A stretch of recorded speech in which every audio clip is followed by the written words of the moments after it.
पाथरी घराला येणं नव्हे तर महारे हिच्यामध्ये काही संकट निर्माण झाली पण तरी खंबीरपणे आपल्या सोबत आपल्या पाठीमागे उभी राहिली. तेच ही आपली सखी द्रौपदी. आतापर्यंत जी जी संकट आली ती सामोरे केलेच गणपती आम्ही. आतापर्यंत गोपाळ कृष्ण आम्हाला सहाय्यभूत होते. मग यापुढे आपण करावं ते काय?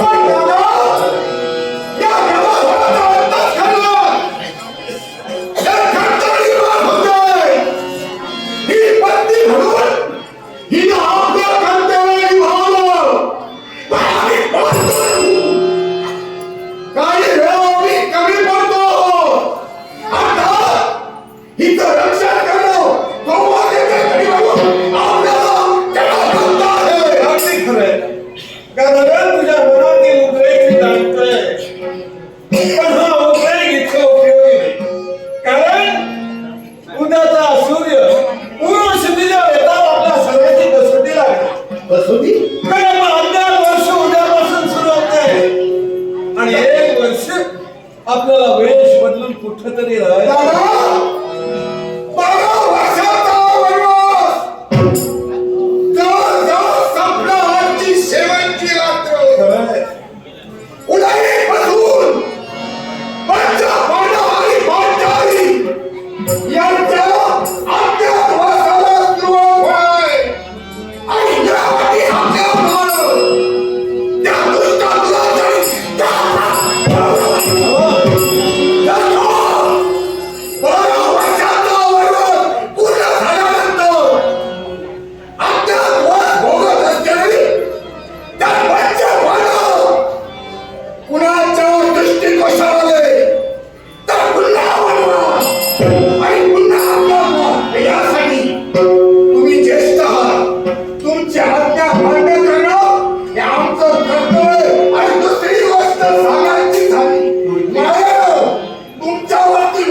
खरा प्रवास आज सुरू होणार आहे.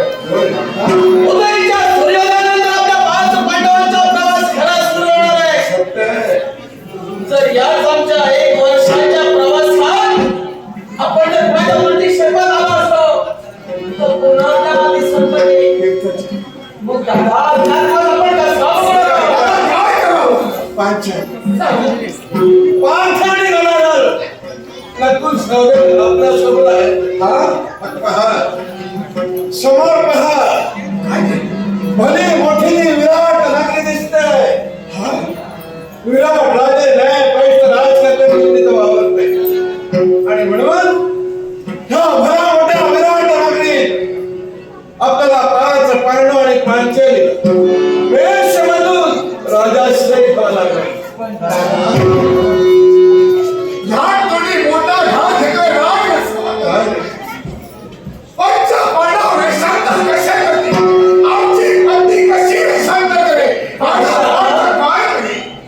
Oh,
राहिलं असेल तर भुकाळून तू आहे.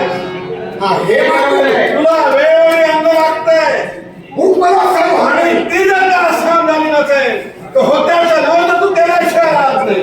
बरोबर दादा. आता मला वाटलं आणि म्हणून त्यावेळी बकासुराला मी मारायला गेलो. बकासूर मारला नसतं, पण प्रताप घालावा आणलं त्याचं मी भक्षण केलं. आणि म्हणून बालशाळेत तू राहिलास तर तू जे अन्न खाशील हा, ते कोणालाही कळणार नाही. तुझी भूकही भागेल आणि तुझं वेशांतर होईल. दादा आता माझ्या लक्षात आलं. मला अन्न जास्त लागतं. इतर ठिकाणी जर मी कामाला राहिलो तर सर्वांच्या निदर्शनाला येणार हा जास्त खातोय म्हणून. आणि समजा त्या अन्न झालं आणि त्या स्वयंपाक वाचता मी राहिलो, कुणाला कळलं नाही मी खाल्लं किती, शिजवलं किती, शिल्लक किती. मग हे काय झालं? तुझं नाव लक्षात काय ते? तू बल्लवया नावानं तिथं आचार्य म्हणून राहशील. श्री बल्लावाचारी. वा वा वा आता राहिला माझा फार. सगळ्या भारताला कोणता वेश धारण करावा जे कोणी आचार वाचत असताना या विरोधारी भारताला कोणी ओळखू शकणार नाही. अरे या विश्वाच्या ठिकाणी धनुष्यवती म्हणून तू वावरत राहील. पण आज तुला स्त्रीवेश धारण करावा लागणार आहे. एक नर्तकी बनवून त्या राजा श्रीरामला जायचं तुला घेऊन. आपली आज्ञा मान्य करणार. नृत्य गायनात माझा हातखंड मला पूर्णता ज्ञात आहे. मग जर मी स्त्रीवेश धारण केला असेल तर त्या विराट राजकन्याच्या राज्यात मला कोणी ओळखू शकणार नाही. नवरा एक सम्राट गौरव जरी तिथं आला असतील तरी या विरोधारी भारताला पण माता दादा पांचाली मला संशय येतोय की नेमकं भारताला स्त्रीवेशात धारण करावा याला कारण काय झालं.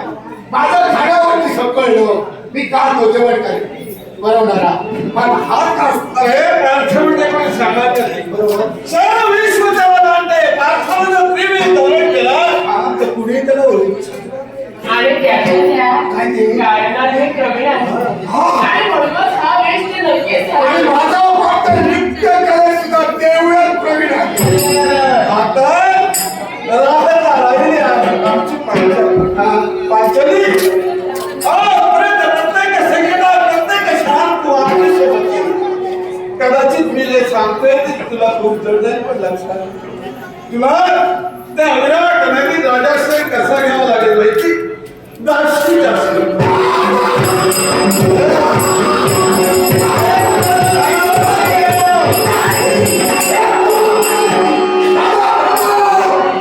आम्हाला तुम्ही खामोवाची हवी आहे तर सहन केलं.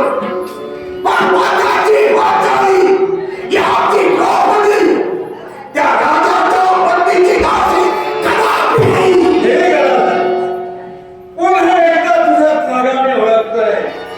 अरे ह्यापेक्षा कमी दुःख का भोगली आहेत पंच. हो दादा आम्ही विनासारखे पती जिवंत असताना या डोळ्यांनी आपली बायको दुसऱ्याचं दाखवून हे कोण नवरा सहन करेल? हे करा. विधीला त्यावरती कोणी मात करू शकत. जे आता प्रारंभ आहे ते आपण होतं म्हणून पांचालीनं नका हो हो. दादा प्रत्येक वेळी प्रारब्ध करून आतापर्यंत आमच्यावरती काय वेळ आली. स्वामी शांत व्हा. ती ग्रामस्त्री असून सुद्धा आज तुमच्या मुखातून शब्द बाहेर पडले की मी दासी म्हणून ते राज्य चालवं. तर तुमचे शब्द मला शिरोधार द्या. ज्याप्रमाणे तुम्ही सांगाल ना त्याप्रमाणे वर्तन मी ठेवण्यासाठी सिद्ध होतो. पहा एका प्रतिष्ठेच्या मुखातून बाहेर पडलेले शब्द पहा. आज मी म्हटल्याप्रमाणे ते दास्यत्व करण्यासाठी शिकले. आणि हे गधारे पाचही पांचाली राहिले आपल्या नकुल साधे. नकुल सहदेवाला म्हणतात. अश्वशयामध्ये घोडाचा करारा करतील. अश्व पालखी करतील. अरे वा म्हणजे एकेकाने विचार केला आपल्याला विराट राजकन्याच्या राज्यात जाऊन सेवाच करायची आहे. कारण सेवेकराला कोणी ओळखू शकणार नाही. आणि भाऊचा एक वर्ष आपल्या सेवेचा आहे. आणि हे खरंच आहे. आणि हे पण थांबा. माझ्या मनात संशय होत आहे. बोल पाहिजे. त्या ठिकाणी आम्ही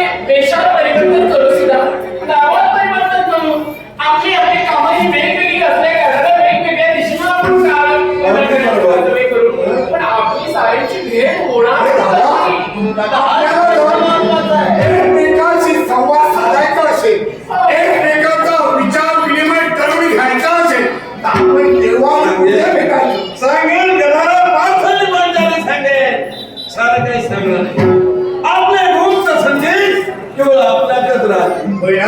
आणि विराट नगरीच्या धर्मशाळेत मध्यरात्री आपण भेटणार आहोत. आपल्या पुढील विचारांची वाटाला धर्मशाळा आणि त्या धर्मशाळेत आपण सर्वजण विचार विनिमय करू. या गोष्टीचा लाभ आपल्यालाच होईल. दादा, विचार विनिमय करण्याची जागा निर्माण झाली, पण सांप्रत आम्ही त्या ठिकाणी नोकर म्हणून जाणार आहोत आणि नोकराच्या हाती शस्त्र असू नये.